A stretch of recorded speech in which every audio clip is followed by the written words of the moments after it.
Oke, apa kabar semuanya? Kita bakalan bahas tentang market structure mulai dari nol sampai kita bisa mahir. Oke, nama saya Rizky Ditama, saya udah trading 12 tahun. Kita juga lagi bangun platform pendanaan, jadi ada edukasinya, ada pendanaan sampai di 80 juta rupiah per orang, jadi didanain di situ. Dan itu semuanya gratis. Di sini visi kita untuk membantu teman-teman memang. Dan itu semua gratis dan itu pure dari kita, nggak ada bantuan dari broker, nggak ada bantuan dari manapun, itu pure dari kita. Kalau mau masuk aja ke sekolahtrading.id, gratis. Kita lihat beberapa market.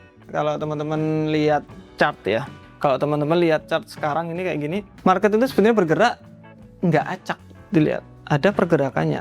Nih, ada naik, ada turun, ada naik, ada turun, ada naik, ada turun, ada naik, ada turun. Jadi ada pergerakannya, nggak acak, nggak ngawur gitu pergerakannya, nggak. Tapi ada pergerakannya, jadi nggak acak. Dan ada polanya. Polanya itu seperti apa? Apakah polanya sedang membentuk naik atau turun atau naik lagi? Membentuk strukturnya lagi bagus kayak gini, atau strukturnya shoot. Nah kayak gitu, membentuk struktur. Dan apakah bisa dibaca? Nah, kita bakalan baca karena teman-teman belajar trading kripto, saham, forex, emas, dan lain-lain, kalau diajarin tentang ngelihat chart kayak gini, itu pasti baliknya ke dua hal, yaitu yang pertama itu tren, yang kedua area penting. Nah, area penting di sini kalau nggak salah udah saya bikin video tentang support resisten, area penting, supaya demand, itu banyak di sini. Tapi yang tren itu masih sedikit. Nah, salah satu untuk menentukan tren kita bisa pakai namanya market structure, itu basic dari technical analysis. Kalau teman-teman tahu SMC yang katanya di sini, ini namanya BOS, kemudian ini break retest, oh ini namanya COCH, kayak gitu-gitu. Itu sebenarnya basic dari market structure diperbagus supaya dia bisa jualan kelas. Nah, isi materi kali ini simple.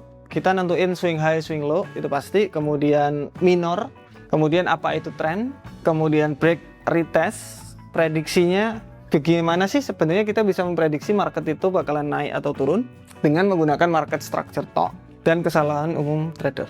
Lanjut, kita lihat di swing high dan swing low dulu.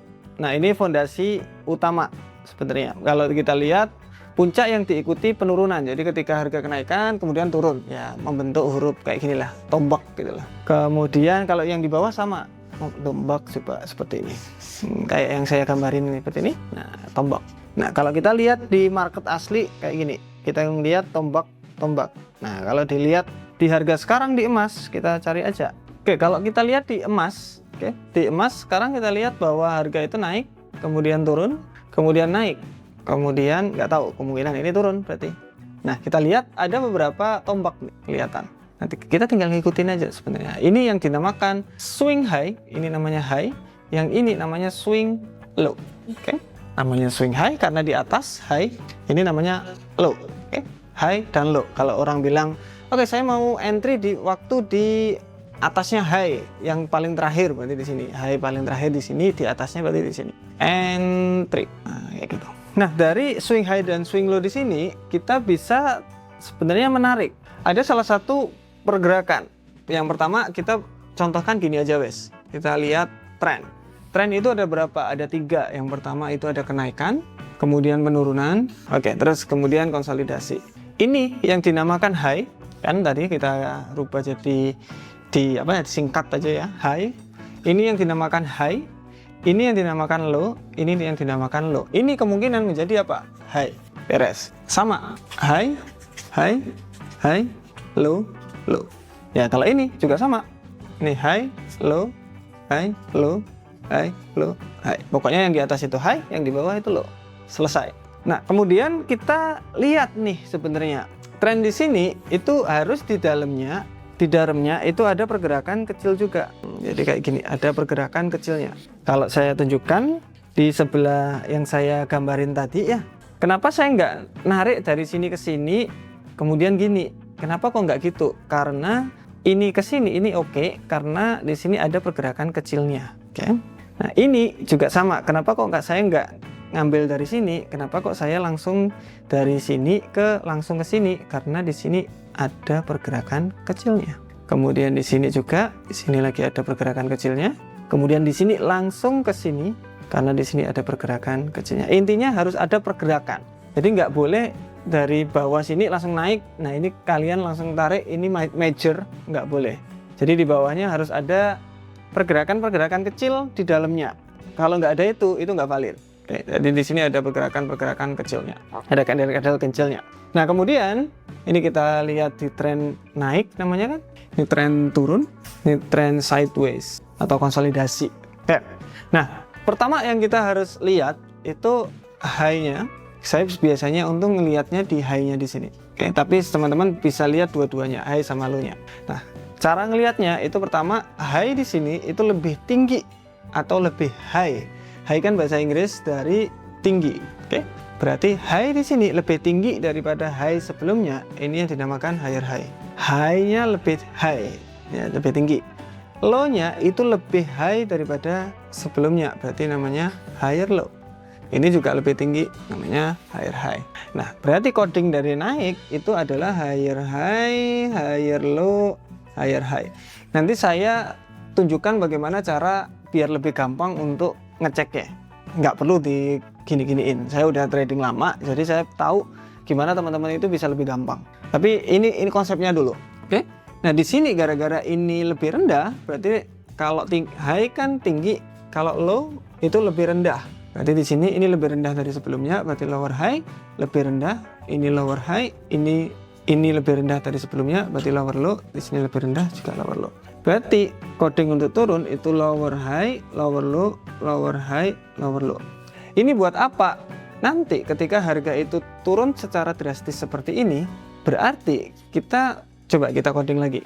Lebih rendah berarti lower high, lebih rendah lagi, lebih rendah dari low sebelumnya, berarti ini lower low. Lihat dari higher high tiba-tiba jadi lower low, ngebreak harga sini. Berarti ini sudah nggak jadi tren naik karena tren naik tidak ada namanya lower low. Lower low, lower high itu termasuk tren turun. Jadi kalau ada satu candle tembus low sebelumnya itu udah trennya, teman-teman contoh udah buy di sini ya, udah buy di sini, ditahan sampai seumur hidup, mungkin pengennya ditahan sampai seumur hidup lah. Ternyata ini udah ke break, ya udah waktunya dilepas ganti sell karena ini udah berbalik arahnya. Oke? Nah itu untuk kunci dari market structure dasar. Nanti kita bakalan simpelin biar teman-teman lebih gampang. Nah untuk yang konsolidasi atau sideways kita lihat ini ya, lebih rendah lah, kita lihat lah ya, lebih rendah, kemudian ini lebih tinggi. Jadi ini lebih tinggi dari sebelumnya, lebih rendah, lebih tinggi. Jadi nggak aturan. Kalau kita tarik garis ini satu area kotak. Nah kalau kayak gini kita entry-nya gimana? Nggak usah entry nggak apa-apa. Atau kalau mau ya tunggu break retest untuk turun, atau tunggu break naik untuk buy posisi, serah. Yang penting kita, kalau saya itu biasanya trading waktu tren. Kalau tren naik ya saya buy posisi, kalau tren turun saya sell posisi. Di mana?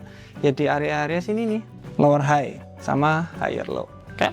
Kita contohkan di market yang asli sekarang. Biasanya di emas kan teman-teman ya. Kita belajar di emas saja yuk. Di time frame berapa? Time frame berapapun bisa. Coba kita di time frame M15 ya sekarang ya. Oke, kita plotting dulu dari sini ke sini, kemudian naik, turun, naik, turun, naik, turun, naik, turun, naik, turun, naik, turun, kemudian naik. Nah, di sini kita udah tahu nih. Kita coba masing-masing kita coding. Ini higher high karena ini lebih tinggi daripada high sebelumnya. Kemudian ini lebih rendah, berarti ini lower high. Loh, nggak bisa. Nah, oke. Kemudian ini juga lower high karena lebih rendah, lebih rendah, lebih rendah. Kemudian tiba-tiba menjadi apa ini? Higher high. Oke. Kita lihat lower high, lower high, lower high. Berarti ini mulai tren turun. Tiba-tiba menjadi ini lower high, lower high, lower high. Oke. Pokoknya ada lower high, ada lower low, itu tren turun. Ketika udah berubah jadi higher high, itu udah mulai tren naik. Berarti ini sudah mulai tren naik. Selanjutnya bakalan gimana nih? Selanjutnya tren naik ya berarti lanjut naik. Kemungkinan turun sampai sini sebelum melanjutkan kenaikannya karena tren naik. Turunnya sampai mana? Nah, itu fungsinya area penting yang di awal tadi. Tapi sebenarnya kita udah bisa memprediksi market itu, oke, ini kemungkinan bakalan ada penurunan sebelum kenaikan. Jadi teman-teman kalau analisa itu bingung, berarti belum paham namanya market structure. Strukturnya itu masih belum paham. Teman-teman harus paham dulu. Oke? Ketika harga itu naik, tren naik atau higher high, higher low, berarti ini selanjutnya setelah higher low apa? Ya higher high. Setelah higher high apa? Ya higher low lagi. Kemudian higher high lagi. Sampai kapan? Ya sampai higher high-nya ini sampai higher low-nya ini ke break menjadi lower low gitu. Oke? Nah, sekarang kita buat lebih simple lagi. Balik lagi, tadi kan trennya itu naik tuh. Teman-teman sebenarnya yang difokusin yang atas dulu aja. Oke, atas di sini. Kalau sekarang saya ngelihatnya lebih simple karena udah lama kan di trading. Saya ngelihatnya yang atas dulu. Kenapa saya ngelihat yang atas? Ini kan high, nggak perlu dinamain, nggak perlu diapain. Kita lihat ini lebih tinggi. Berarti ini sedang tren naik. Saya cari buy posisi di mana waktu koreksi. Oh, ini masih tinggi. Oke, berarti saya tunggu koreksi dulu, kemungkinan di area support sebelum saya buy posisi untuk lebih tinggi lagi. Beres. Ini lebih rendah. Kita lihat, oke, lebih rendah berarti sedang tren turun. Saya tunggu koreksi dulu. Intinya nggak sampai segini. Kalau ini ke break lebih tinggi, berarti kita udah nggak bisa sell. Ini udah tren naik jadinya. Kebalik, orang-orang bilangnya di sini head and shoulder. Nah, padahal ini hanya market structure aja, biar gampang dinamain. Nah, berarti teman-teman harus ngelihat high-nya aja. Kalau lebih tinggi, kita tunggu koreksi, buy posisi lebih tinggi lagi. Simple. Nah, kalau konsolidasi, ya tunggu break aja, gampang. Kalau itu. Nah, kapan kita bisa entry? Teman-teman bisa manfaatin yang namanya break and retest. Oke, break and retest itu maksudnya ada area lumayan signifikan kan, swing high, swing high, swing high, swing low, swing low. Nah, teman-teman itu bisa kita lihat trennya dulu. Trennya sedang naik karena lebih tinggi. Kalau naik hanya buy posisi, simple.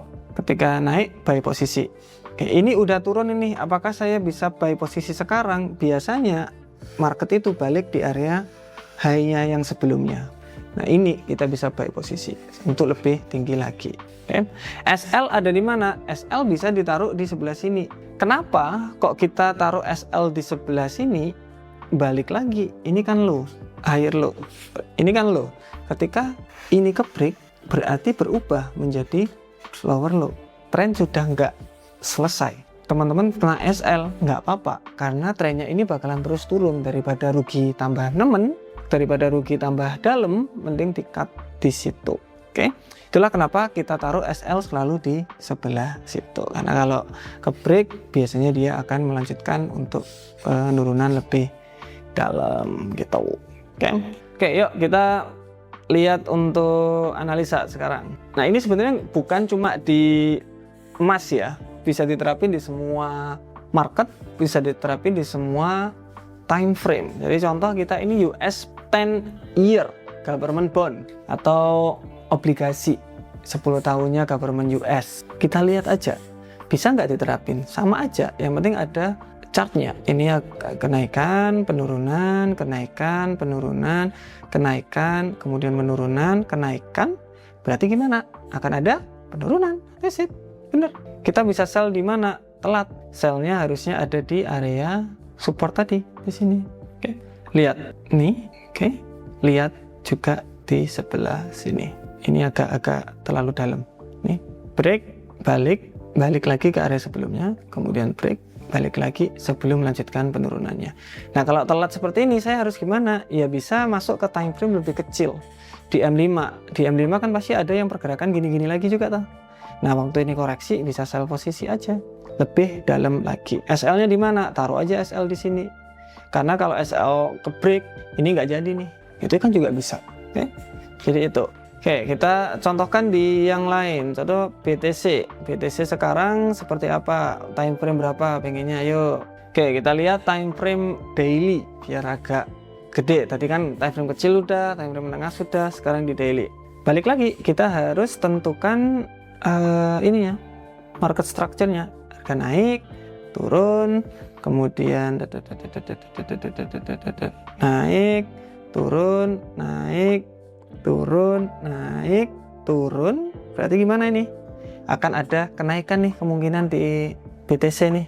Kenaikan sampai mana? Ya mungkin sampai di 80.000. Sebelum apa? Melanjutkan penurunannya lagi. Kenapa kok 80.000? Area supportnya di sini. Nah, bisa jadi gitu. Oke. Jadi sebenarnya dari market structure aja teman-teman itu sudah bisa ngelihat, oh kemungkinan bakalan turun nih, saya mau entry di mana. Teman-teman mau entry di support juga boleh, taruh Fibonacci ya monggo, taruh di mana ya monggo. Yang penting risk manajemennya dijaga. Kebanyakan orang gagal itu bukan gara-gara salah nentuin market structure atau salah nentuin trend line, itu bukan. Tapi kebanyakan orang gagal karena kebanyakan resiko, kebesaran resikonya.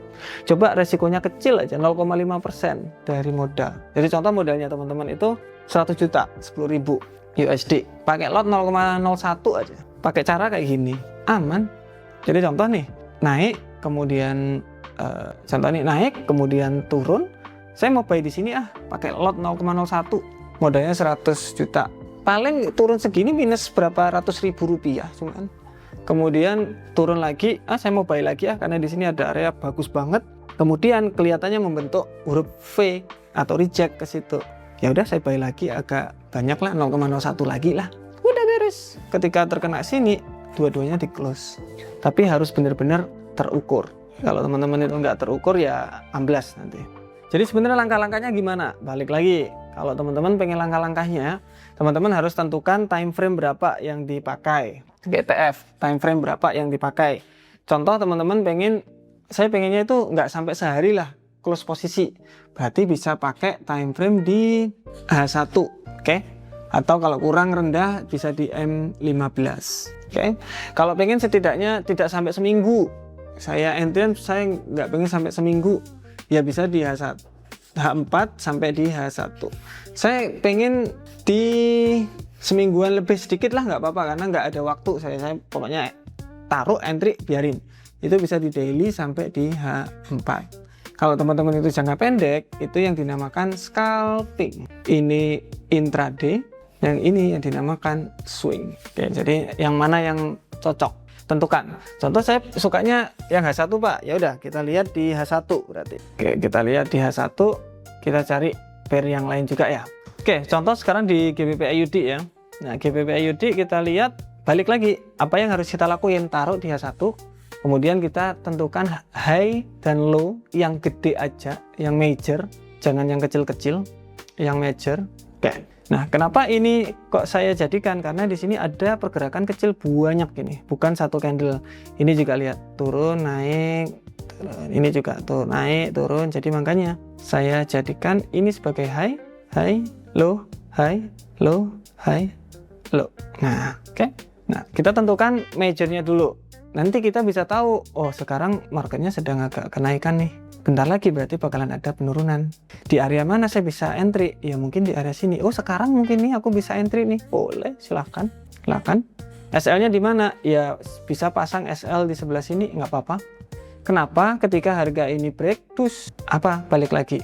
Namanya apa? High-nya di sini. High-nya lebih tinggi dari sebelumnya. Berarti trend-nya berubah. Kita nggak boleh sell lagi, tapi kita harus mulai cari-cari opportunity untuk buy posisi. Nah, itulah guna dari market structure. Kemudian kesalahan mindset teman-teman itu terlalu banyak belajar tapi nggak pernah praktek. Jadi teman-teman udah belajar kan di YouTube itu sekarang semakin banyak strategi, semakin banyak orang yang sharing analisa, itu semakin banyak sekali tapi nggak pernah dipraktekin atau malah dicoba semua. Nah ini gonta-ganti strategi, dicoba semua malah bingung nanti malahan. Mending pilih satu strategi. Jadi strategi itu kan banyak, pilih satu strategi kemudian diperbaiki. Karena kalau nggak gitu, ini yang saya alami dulu soalnya. Saya belajar price action, kemudian ada RSI, oh bagus RSI. Ini ke sini MC. Oke, kemudian saya pakai Bollinger Band, MC. Kemudian MC ini muter ya di sini, ngabisin duit. Belum bayar kursusnya, belum bayar sinyalnya, belum bayar MC-nya itu. Malah ngabisin waktu juga. Kemudian ingin profit cepat. Kalau ingin profit cepat, ya mungkin bisa di trading emas atau forex, tapi nggak bisa sustainable. Karena apapun yang cepat pasti turunnya juga lumayan dalam. Overconfident setelah win, yes tetap aja seperti normal. Kalau emang untung banyak di WD, kalau nggak untung ya diterima aja. Kemudian ada FOMO, fear of missing out, takut ketinggalan. Jadi contoh orang udah di sini terus koreksi, saya mau sekarang nggak nunggu agak naik dikit, FOMO. Overtrade terlalu banyak, tidak pasang SL. SL di sini sebenarnya menarik karena contoh modal teman-teman itu di 10.000, Berarti kalau misalkan modal rugi $100, ini 1%-nya. Bisa pakai SL, bisa pakai manual. Yang penting kalau 1%-nya di-cut. Intinya kan gitu. Jadi pakai SL, nggak pakai SL, sebenarnya sama aja. Yang penting teman-teman tahu ketika 1% di-cut. Dan masih banyak lagi di situ. Jadi konsistensi itu sebenarnya bukan pilihan, tapi salah satunya. Satu-satunya yang perlu kita pakai ketika trading, karena yang pengen dapat uang di trading di sini nggak cuma para trader, banyak, ada broker, ada clearing, ada LP, ada regulator, banyak, mereka juga butuh uang, ya kan? Nah, jadi ya begitulah, kita harus punya plan yang jelas supaya kita bisa profit. Kalau nggak gitu habis diajar market, teman-teman. Apalagi for margin habis hajar market, seneng gitu, yang IB, yang jadi IB malah seneng gitu, karena dia dapat komisi yang banyak. Yang boncos ya, yang tradernya bingung nyari deposit jadinya. Oke, thank you.